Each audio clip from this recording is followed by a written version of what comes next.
जीवन ये कथा को संदेश दे रहे। माई बाप धुंधकारी जल करके नष्ट हो गया और प्रेत योनि को प्राप्त हुआ। 84 लाख योनियों में सबसे कष्टदायी योनि प्रेत योनि है, सबसे कष्टदायी योनि। भगवान न करे किसी धुंधकारी प्रेत योनि को प्राप्त हुआ। गोकर जी को स्वप्न में दिखाई दिया, देखा कि हमारा भाई प्रेत हो गया है, तो उसकी मुक्ति के लिए गोकर भैया गया धाम गए और गया धाम में जाकर के 1 बार नहीं, 2 बार नहीं, 11 बार पिंडदान किया। भागवत कहते हैं 11 और 11 बार पिंडदान करके गया धाम करके वापस अपने गांव आए। और जब गांव में आए तो सारे ग्रामवासियों ने गोकर महाराज जी का स्वागत किया। रात्रि को अपने घर में विश्राम करते हैं तो धुंधकारी चिल्लाता हुआ आया, भैया मेरी रक्षा करो, मेरी रक्षा करो। गोकर उठ करके बैठ गए। अब वो प्रेत योनि में है, प्रेत का कोई स्वरूप नहीं होता। प्रेत ना तो धरती पर रहता है ना आसमान में, बहुत ऊंचाई पे भी नहीं रहता। गरुड़ पुराण कहती है, पढ़िए गरुड़ पुराण। कुछ लोग कहते हैं नहीं, मरने के बाद ही गरुड़ पुराण सुनना चाहिए। कहाँ लिखा है? और जो पढ़ रहा है, जो सुन रहा है, वो तो जिंदा है, और जिस मुर्दे की आप करा रहे हो वो तो चला गया। ऐसी उल्टी गंगा हम लोग बहा रहे हैं। ऐसा कहीं नहीं लिखा कि गरुड़ पुराण मरने के बाद ही पढ़नी चाहिए। जीते जी पढ़िए गरुड़ पुराण, सब कुछ लिखा है। कौन सा पाप करने से किस योनि में, किस नर्क में जाना पड़ता है, ये सब लिखा है गरुड़ पुराण में। तो प्रेत ना तो ऊंचाई पर जा सकता है ना पृथ्वी पे, बीच में लटका रहता है। और जानते हो प्रेत का भोजन क्या होता है? मनुष्य को जो विष्ठा होती है, उस विष्ठा की जो दुर्गंध होती है वो प्रेत का आहार होता है। अपार कष्ट होता है। धुंधकारी चिल्लाता हुआ आया। गोकर ने पूछा तू कौन है? धुंधकारी ने कहा अहम भ्रातुर्योष्मि धुंधकारी नामकः स्वकीयेनैव दोषेण ब्रह्मचर्यं नाशिषमया। मैं तेरा बड़ा भाई धुंधकारी हूँ। अहम भ्राता तुदीयोस्मि धुंधकारी इति नाम था। मैं तेरा बड़ा भाई धुंधकारी हूँ, मेरी रक्षा करो, मुझे इस योनि से मुक्त करो। तो गोकर जी ने कहा अरे भैया, तुम्हारी मुक्ति के लिए मैं गया धाम में जाकर के 1 बार नहीं, 2 बार नहीं, 11 बार मैंने पिंडदान किया, क्या तुम्हारी मुक्ति नहीं हुई? धुंधकारी रोने लगा और रो करके धुंधकारी ने कहा गया साधुशतेनापि मुक्तिर्मेना भविष्यति। चाहे तुम मेरी सैकड़ों गया श्राद्ध करो। अब यहाँ पर थोड़ा सा इस श्लोक पर ध्यान दीजिए। कुछ लोग सोचते हैं कि गया धाम हमारे बच्चे जाएंगे और हमारा पिंडदान करेंगे, श्राद्ध करेंगे, तर्पण करेंगे, मार्जन करेंगे और हम मुक्त हो जाएंगे। इस धोखे में मत रहना। भागवत का श्लोक है चाहे सैकड़ों गया श्राद्ध कर दो, लेकिन पापी की मुक्ति संभव नहीं है। मैंने मुक्ति के 4 साधन बताए थे। एकादशी का व्रत जिसने किया है वो नरकगामी नहीं होगा। ओम नमो भगवते वासुदेवाय का जप जिसने किया है वो नरकगामी नहीं होता। तीर्थ में जिसने वास किया है, वृंदावन में आश्रम क्यों बनवा रहा है? कोई शौक थोड़ो है। हम भी तो अपनी मुक्ति चाहते हैं। वृंदावन में आश्रम का निर्माण हो रहा है। 16 फरवरी को भूमि पूजन हो गया, शुभारंभ हो गया। साल 2 साल के बाद में वहीं रुकेंगे और वहीं रुक करके आप लोगों का राधे राधे राधे राधे गाते रहना, गाते रहना। भैया बहना वृंदावन में गाते रहना, भैया बहना वृंदावन में गाते रहना। राधे राधे गाते रहना, राधे राधे गाते रहना। भैया बहना वृंदावन में गाते रहना, भैया बहना वृंदावन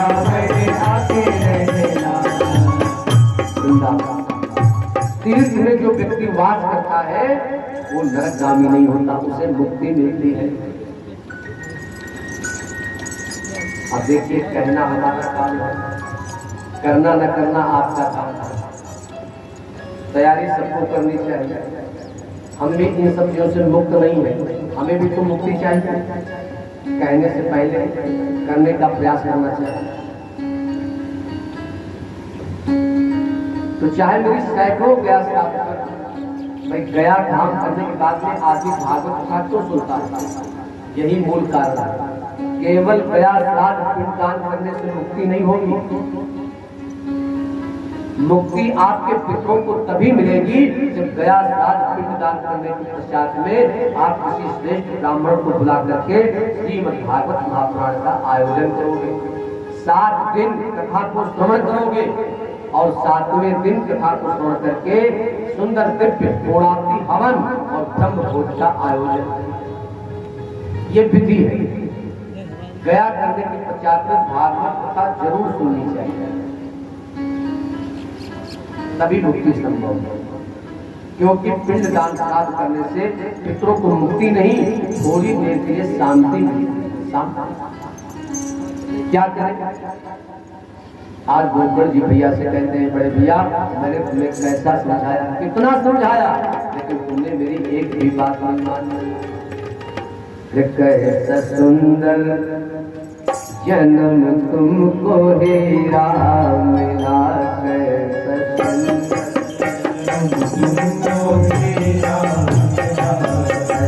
सुंदर जन्म तुमको हीरा मिला, कैसा सुंदर जन्म तुमको हीरा मिला। अब तुम्हें घर बुलाओ तुम्हें प्यार, अब तुम्हें घर बुलाओ तुम्हें प्यार करूं, कैसा सुंदर तो हीरा मिला, कैसा सुंदर जन्म तुमको हीरा मिला। अब तुम्हें घर बुलाओ तुम्हें प्यार करूं, अब तुम्हें घर बुलाओ तुम्हें प्यार करूं। राम का नाम मुख से लिया ना कभी, राम का नाम मुख से लिया ना कभी, राम का नाम मुख से लिया ना कभी, श्याम का नाम मुख से लिया ना कभी। अपना जीवन गवाओ तुम्हें प्यार करूं, अपना जीवन गवाओ तुम्हें प्यार करूं, कैसा सुंदर जन्म तुमको हीरा मिला, कैसा सुंदर जन्म तुमको हीरा मिला। अब तुम्हें घर बुलाओ तुम्हें, अब तुम्हें घर बुलाओ तुम्हें प्यार करूं,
दूध का मतलब समझते हैं? पुलिस विभाग जब थर्ड डिग्री का इस्तेमाल करती है ना, बड़ों की ऊंची बोल जाती है।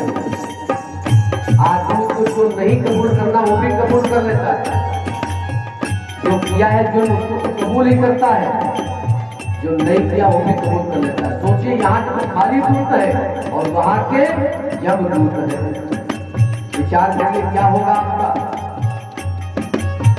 उस समय। मार भारी पड़े डंडों की जब, मार भारी पड़े डंडों की जब, मार भारी पड़े डंडों की जब, मार भारी पड़े डंडों की जब, बाप बेटा नारी दिखाई पड़े, बाप बेटा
बड़ी अद्भुत बात। प्यारे बच्चों, मार भारी पड़े यम के डंडों को, बाप बेटा नारी दिखाई दे, पास बैठा कुटुंब पास आवे। इस कोरोना ने बहुत कुछ सिखा दिया। बीवी जान पावे कि इसमें कोरोना है। अरे साहब, जेल में इससे ज्यादा सम्मान होता है। ऐसा लोगों ने खिसकाया है कटोरा, आप सब समझदार हैं। पास बैठा कुटुंब पास आवे, उस दम आंसू बहाओ मैं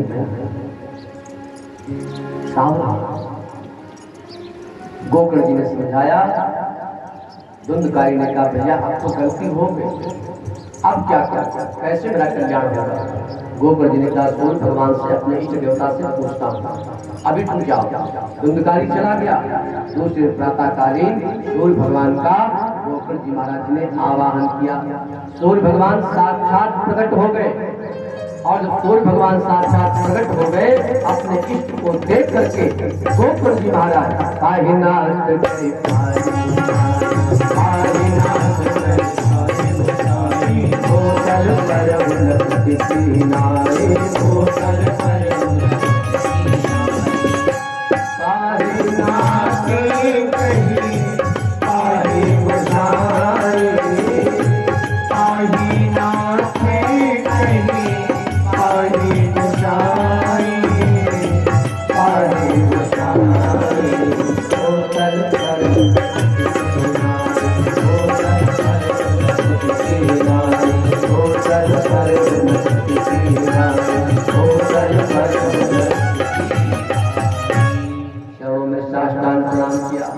भगवान ने कहा बेटा क्या बात है।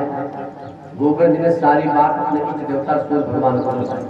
सूर्य भगवान ने कहा बेटा जीवन रहते तो मुक्ति के कई साधन हैं, लेकिन जब आदमी मर जाए तो मरने के बाद केवल एक ही साधन है मुक्ति पाने, और वो साधन है बेटा श्रीमद् भागवत महापुराण की कथा। जो व्यक्ति श्रीमद् भागवत महापुराण की कथा, जिनके बच्चे जिनकी संतान अपने पितरों की मुक्ति के लिए, अपने पितरों के कल्याण के लिए श्रीमद् भागवत महापुराण की कथा का आयोजन कराते हैं, उनके पितर 21 पीढ़ियों तक कर्ज आ जाता है। ऐसा सूर्य भगवान ने कहा। सूर्य भगवान को चले गए उपाय बताते। अब गोकर्ण जी महाराज ने पूरे गांव को बुलाया। देखिए सिस्टम क्या होता है। पूरे गांव को बुलाया, बैठक की, और बैठक में प्रस्ताव रखा कि हम अपने गांव में भागवत कथा करना चाहते हैं, आप लोगों की क्या राय है। वो गांव बड़ा धार्मिक था, पटमऊ की जैसा गांव था, बड़ा धार्मिक गांव था। भाई मुझे तो अच्छा लगता है,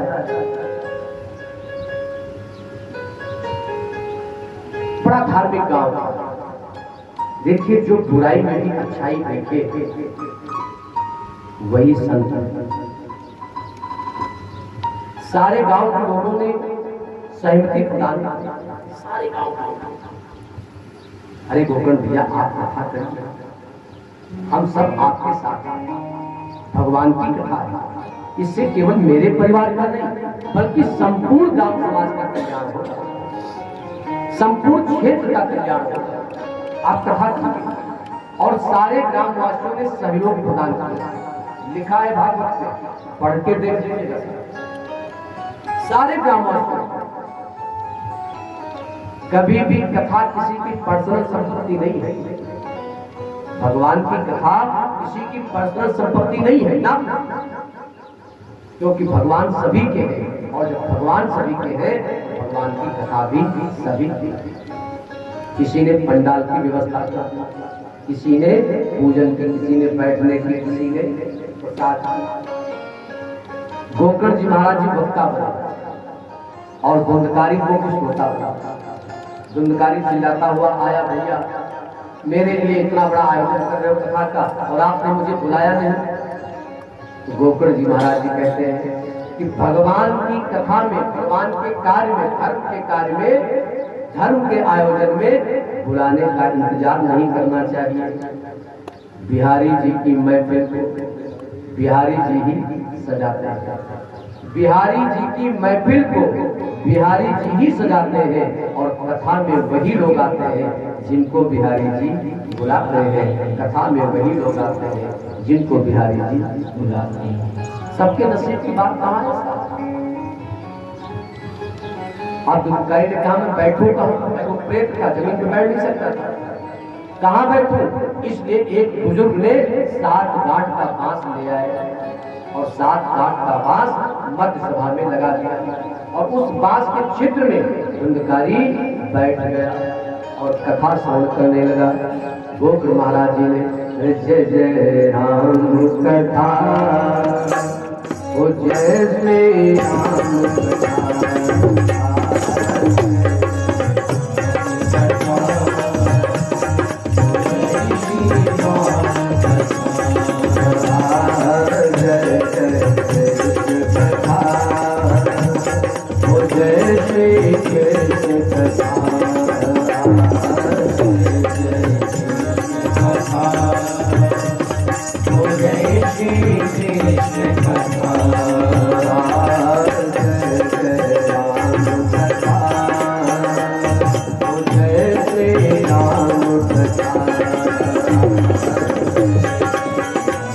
Thank you.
भागवत भगवान की जय हो, गोकर महाराज की जय हो।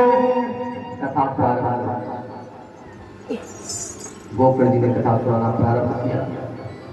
प्रथम दिन की कथा विश्राम हुई। एक गांठ अटक, दूसरे दिन दूसरी, तीसरे दिन तीसरी, चौथे दिन चौथी, पांचवें दिन पांचवीं, छठे दिन छठी और सातवें दिन सातवां। ये 7 गांठें कौन सी? काम, क्रोध, लोभ, मोह, मद, मत्सर। यही तो 7 गांठें जिन्होंने हमको बांध रखा। इन गांठों को मिटाना नहीं है, इनको तोड़ना है, इनसे मुक्त होना है।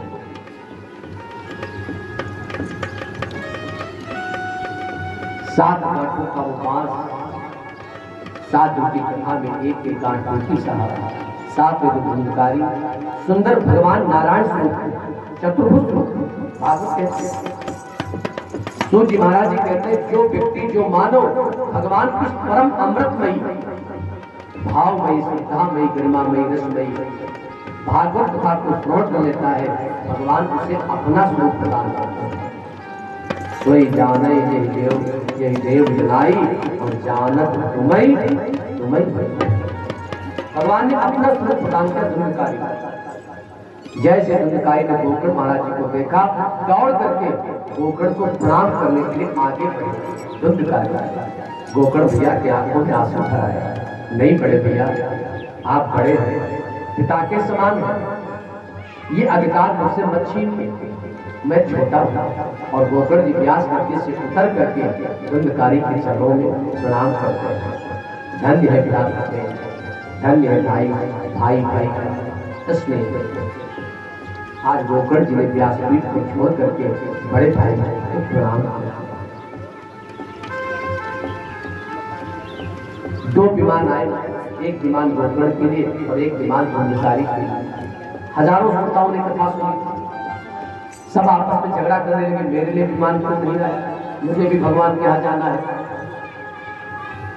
तो गोकर्ण जी ने कहा, भाई आपस में झगड़ा न करो, जो विमान लेकर के आए उनसे पूछो कि आपके विमान क्यों नहीं आया, बताएंगे कि आपके विमान क्यों नहीं आए। तो सभी श्रोताओं ने देवदूतों से पूछा कि आप हमारे लिए विमान क्यों नहीं लेकर के आए। तो देवदूतों ने साफ कह दिया, क्योंकि आप लोगों ने कथा नहीं सुनी, अब तो सब आपस में और झगड़ा करने लगे। ये सुन लो, 7 दिन काम धाम सब छोड़ करके मैंने कथा सुनी, और ये बताओ कह रहे मैंने कथा नहीं सुनी। देवदूतों ने कहा, अभी पता चल जाएगा, दूध का दूध, पानी का पानी, कैसे? देवदूतों ने कहा, ये बताइए कि तीसरे दिन की कथा में कौन से भगवान के अवतार की कथा गोकर्ण जी महाराज जी ने सुनाई थी। अब सब एक दूसरे का मुख ताकने लगे। क्यों दादा बताओ, क्यों मौसा बताओ, चाचा तुम्हें बताओ, अरे काका तुम तो बड़े खोपड़ी हला बताओ, हाँ उनका तो याद भी तुम्हें बताओ।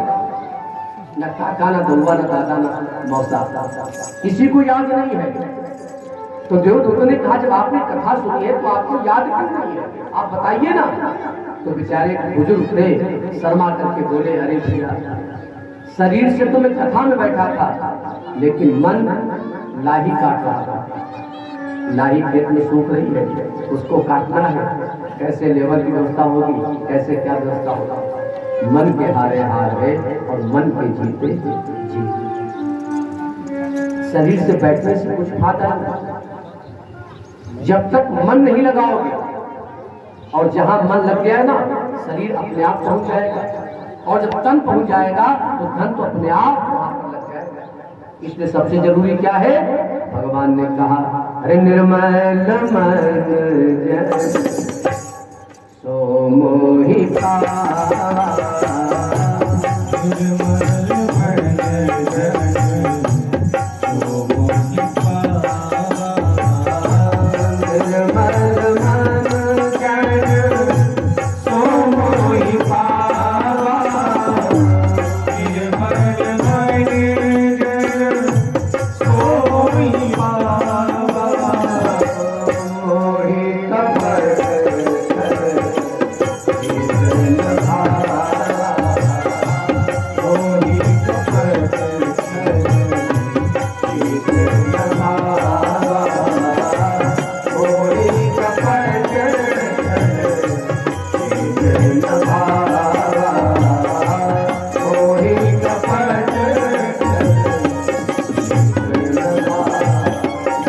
निर्मल मन जन सो वही पावा।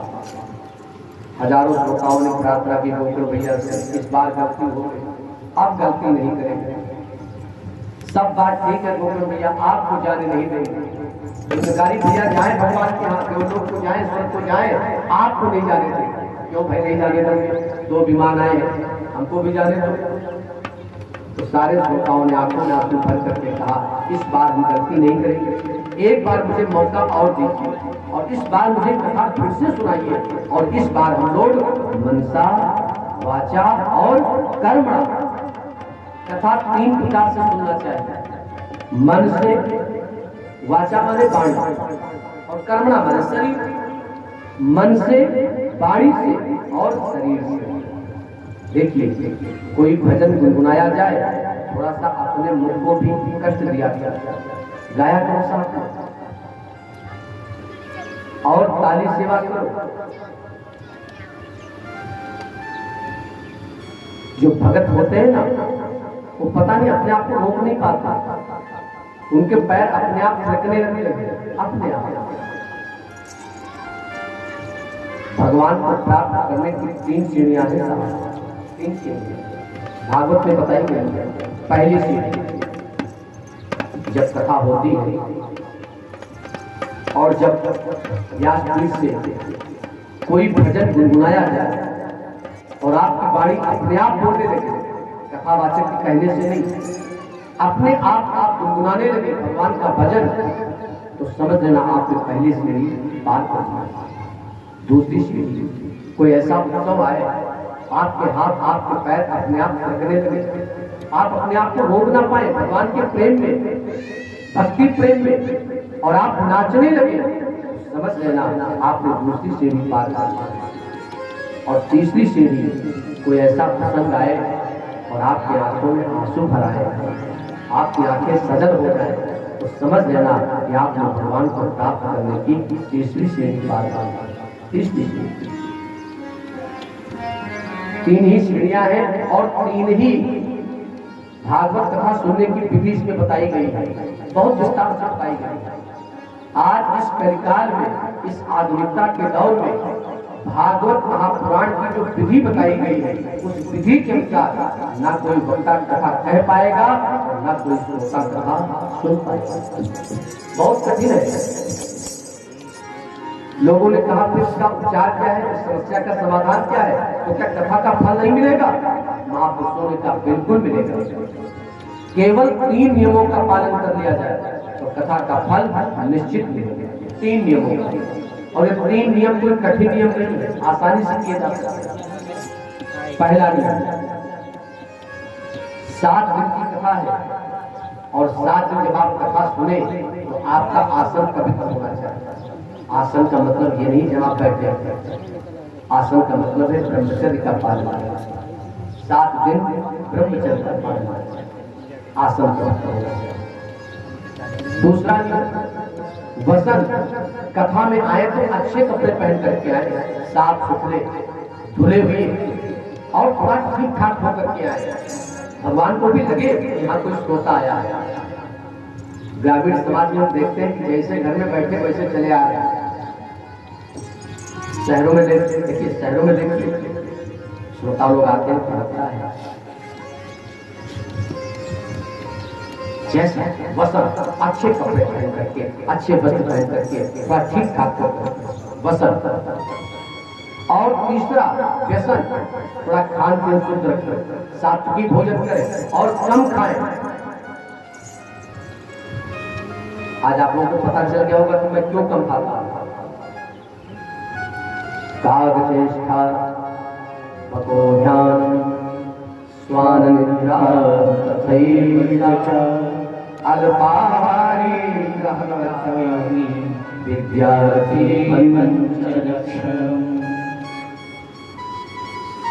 अल्पाहार, सात्विक भोजन करें, तामसी भोजन न करें, लहसुन प्याज का त्याग करें। अब देखिए, हो सके तो एक टाइम भोजन करें। भाव जी आप एक टाइम भोजन कर रहे हैं, दोनों टाइम कर रहे हैं, वाह, आचार्य जी एक टाइम भोजन कर रहे हैं, आचार्य जी व्रत रखे कथा सुना रहे हैं। क्या बात है।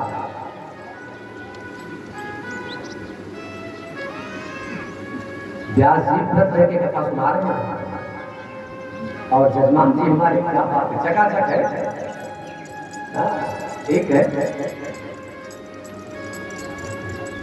थोड़ा सा संयम नियम, कोई बात नहीं। ठाकुर जी का कल प्रकट दिवस है, जब जागो कभी सवेरा। आपने पूछा नहीं, मैंने बताया नहीं, तो कल से एक टाइम है, ठीक है ना।